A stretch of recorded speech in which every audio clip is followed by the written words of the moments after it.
Hi guys, welcome back to our channel Shivapriya diaries. ఏమైంది అలా అరుస్తున్నా అనుకుంటున్నారా? ఏం లేదు గైస్, అలా మా ఊరికి వచ్చామన్నమాట. సో ఈవినింగ్ టైంలో అలా పొలం చూసొద్దామంటే ఇక నేను మా ఆయన ఇద్దరం కలిసి పొలం చూడడానికి అయితే వెళ్ళాము. వ్యూ చూస్తే మామూలుగా లేదు, చాలా బాగుంది. చూడండి, మస్తు అనిపిస్తుంది. చూడడానికి బాగుంది కానీ నడవడానికి అస్సలు బాగాలేదు. ఫస్ట్ టైం నేను ఇట్లా వరి పొలంలోకి రావడం. ఇక్కడ కింద పడతాను, చాలా భయంగా ఉంది. ఐ హోప్ కింద పడకుండా చాలా మంచిది. నడిచినంత సేపు ఎక్కడ కింద పడిపోతానో భయంతోనే నడిచాను. చూడడానికి చాలా బాగుంది కానీ నడుస్తుంటే తెలుస్తుంది గాయ్స్.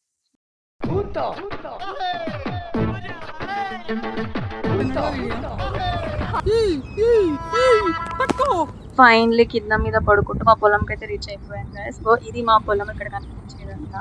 ఇంకా నాటు వేయలేదు. ఇక లాస్ట్ కి మనం అంత సాహసం చేసాక కాళ్ళంతా మట్టి మట్టిగా అయిపోయాయని చెప్పేసి కడుక్కుంటున్నాము. ఇక అక్కడ నుంచి మళ్ళీ రిటర్న్ అయిపోయాము. ఇంటికి వచ్చేసరికి ఈవినింగ్ అయిపోయింది guys. That's for the video guys. See you next videos. Bye. Please do like, comment, share and subscribe to my channel guys.